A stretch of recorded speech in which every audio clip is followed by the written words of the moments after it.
And I laid there on the bed, and for the first time in my life, I looked up and I said, God, if you're real, do something. Because I'm broken. I have fears. I have worries. I have doubts. I don't see you in this world. I see hurt, destruction, pain, and I hate myself the most. I hate the person that I am and the things that I've done. And I need somebody to help me. And if you're real, help me.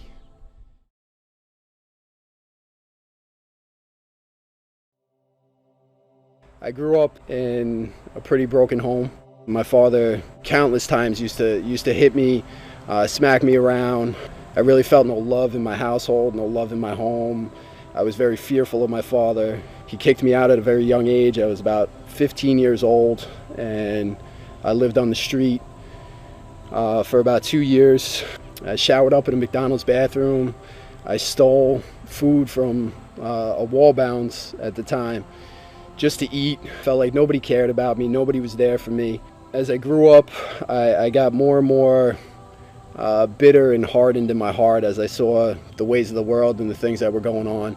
You know, and I dropped out of high school. I never graduated. I just felt alone. I felt scared. And in that, I just made this thing around me that I'd rather be feared than loved. I really didn't want anything to do with Jesus. I didn't want anything to do with God. I just wanted to lead my own life and do my own thing. But I always thought about family. I always thought if I had a family, I'd do it differently.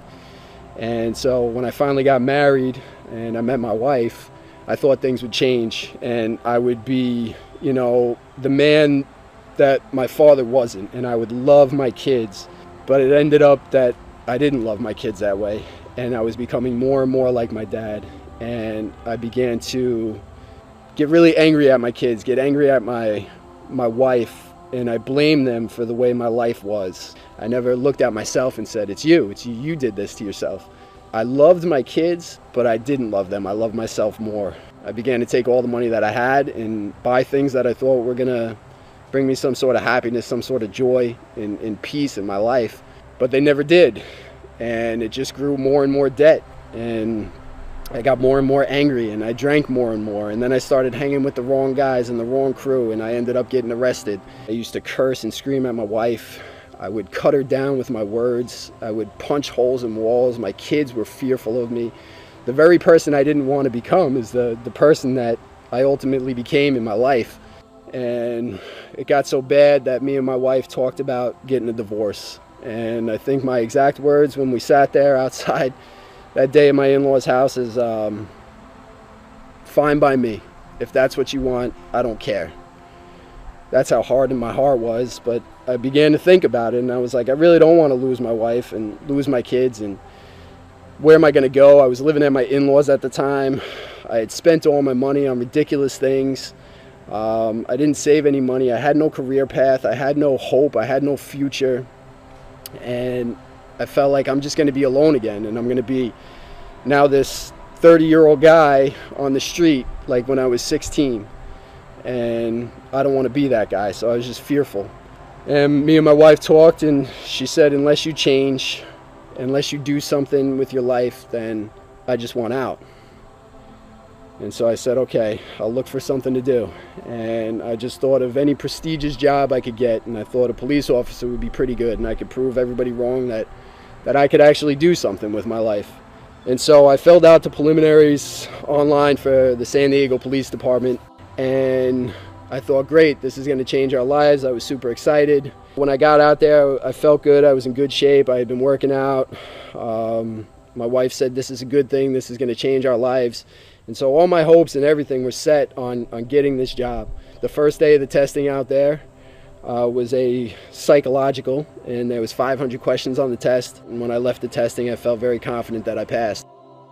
As the results came in, I began to read, and it said, you know, part 1, part 2, part 3, part 4 pass, and then part 5 failed. And so my hopes, my dreams, and everything that I had everything set on just vanished in an instant. And my wife called me right in that moment, and she said, how's everything going? I picked up the phone and I said, it's great, everything's good, this is going to change our lives. I didn't have the heart to tell her. And I began to think of how much I've messed up my life. And I was supposed to be out there for 3 days. All I could find myself doing is lying to my wife every day, telling her I've passed. I went on to the next exam and just drinking every night. I thought to myself, I can't go back. I can't go back to my family. I can't go back to my wife and tell her that I failed. And the last night that I was there, I decided to just take my life. And I had a bottle and I had some pills. I actually barricaded the door shut because I didn't want anybody to come in, even if I called out for help, because I knew in my own heart I might, and just tell somebody to help me and to save me, but I didn't want anybody to be able to save me. I just wanted to die, but I had this fear in my heart, like, where am I going? What's going to happen to me, you know? But I just knew that I didn't want to be here anymore. I filled up the bathtub and I thought, I'll take this bottle, I'll take these pills, and I'll just go to sleep, and I'll just drown, and I'll just not wake up, and I'll be free of this pain and this suffering that I'm feeling in this world. And I'll be free, and everybody will be free from me, because the world's just better off without me. I was believing every lie that the devil spoke to my head. And I laid there on the bed, and for the first time in my life, I looked up, and I said, God, if you're real, do something, because I'm broken. I have fears, I have worries, I have doubts. I don't see you in this world. I see hurt, destruction, pain, and I hate myself the most. I hate the person that I am and the things that I've done. And I need somebody to help me. And if you're real, help me. And I found myself reach over to the drawer, and there just happened to be a Bible in it. I never read the thing before in my life. I picked it up and I began to read in Genesis, because I didn't know where else to read, you know. And it said, in the beginning, God. And God created, you know. And I was like, wow, all right. Well, if you created me, then you can fix me, because I'm broken and I'm hurting and I need you to fix me. And I fell asleep, Bible on my chest, and I didn't do what I planned on doing. And it had been the first night in about 25 years that I slept solid through the night. I went down and I had some breakfast at the hotel, and the waitress there wouldn't even talk to me. I kind of just wanted somebody to talk to me and tell me like everything's gonna be okay. And as I was going back to my room, this woman carrying a cart of linens, who was catering an event on the 9th floor, happened to come in to the elevator with me. And I was sitting there thinking, maybe I should just finish what I started the night before, because I really don't feel any different. And the fear and the shame and the guilt of my sin and everything that I've done just gripped my heart again. And I thought to myself, I'm going to end everything, and this is it for me. And that's when the woman in the elevator just started making small talk with me. Just started asking me questions. You know, were you in the military? And I just answered yes. She probably just saw this haircut, and I just said yes, and I never was. And she reached out her hand and she said, thank you for your service. And I felt like the worst person in the world, because now I'm stealing somebody's honor who defended this country, and I've never done a good thing in my life. And all those thoughts came back to me that I'm worthless. I'm a loser. I lie about everything. I'm no good, and it's better that I just take my life. And as I stepped out of the elevator onto my floor, the woman stepped out with me. Her name was Maria. She said, I need to ask you something else. And I turned and I looked at her, and I noticed that the doors were shut and her stuff was still on there. And I said, ma'am, your stuff's on the elevator. And she said, it doesn't matter. I don't care right now. And I felt something like just take hold of my heart before she even spoke. And she said, I need to ask you a question.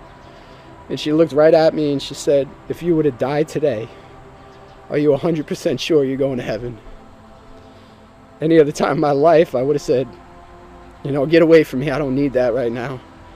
But it struck my heart. It was like something just drove straight through my heart. And I began to cry, and I said, no, I'm not. And that's the question I've been asking myself. And this woman looked right at me and she said, God is calling me to you right now. and he doesn't want you to do what you're about to do." And I said, "What's that?" And she looked at me with tears in her eyes and said, "You want to take your life?" And I just began to cry and say, how could you possibly know that?" She said, "I don't, but God does. And he loves you, and he wants you to know what Jesus did for you upon that cross." And she began to speak to me about Jesus in a way I never heard before, and how much he loved me, and why he endured that cross, and all that it meant. And it was like filling in the gaps of everything that I heard before. It was just making sense. And she grabbed me and she said, "Come with me." And we went to the 9th floor, and her sister was there, and these women began to pray over me, but in a way I never heard before. And at first I was just listening to them, and they were talking to God as though they knew him. And in an instant I realized, like, I don't know him like this. And that's when the woman said, "Just pour out your heart to him, ask his forgiveness, and he will forgive you, I promise you." And I said, "God, forgive me for the lying, for the cheating, for the stealing, for hurting everybody that I've hurt. Help me, save me, because I don't know what to do anymore." I realized in an instant, as I was before the mercy seat of God, that if he was to say to me in that moment, like, "Get away from me," that would have been right. That would have been what I deserved, because I don't deserve to come into his presence. I don't deserve to be near him. But instead I heard with a clear voice speak to my heart and just say, Chris, lay these at my feet. Never think of these again. You are forgiven." And in a moment I felt this love and this peace and this mercy come over me that I never felt before in my life, but that I searched for in the drugs and the alcohol, in the material things. I searched for it all my life, and there it was, like, right in front of me. And the women began to just praise God and jump up and down and say, "This is amazing." And I remember saying to them, like, "You don't understand, like, God's here, like, he's real." To the women who were telling me about God in the first place. And I returned home, and I was just a changed person. My wife saw it immediately. My in-laws, everybody. I began to just tell everybody about Jesus. I even told somebody about Jesus on the plane on the way home, and what God had just done in my life. I didn't know anything about him. I hadn't read the Bible or anything.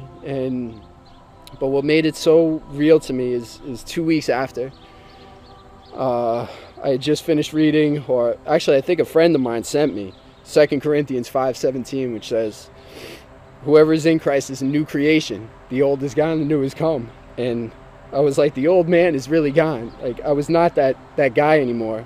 I never drank again. I never smoked again. I never did drugs again. I never even watched explicit things again on the internet. I was just a completely changed man. And I was putting my daughter to sleep. And, I hardly ever kissed her before she went to bed. I really wasn't that loving towards her. And she saw it, and she was only 4 years old, but she saw the guy that Daddy was before. And as I put her to sleep, I prayed over her, and she grabbed my arm, and she said, "Daddy, what changed in you?" And it broke my heart, because she could see the change, and I thank God for it. And I said, "Jesus, you changed my life. He is the true Son of God. He is God. And he's given me a second chance to love you, and I'm going to do my best to love you as he shows me how to."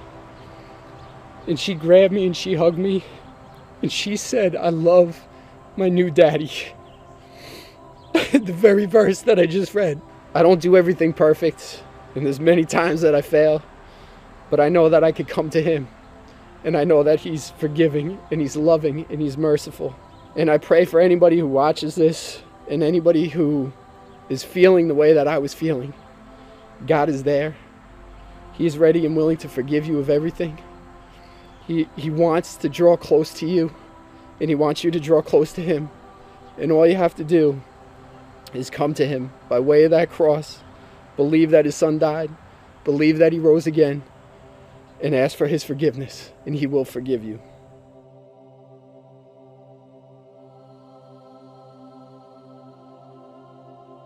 My name is Chris, and this is the story of how God forever changed my life. I have been crucified with Christ, and I no longer live, but Christ lives in me. The life I live in the body, I live by faith in the Son of God, who loved me and gave himself for me. Galatians 2:20.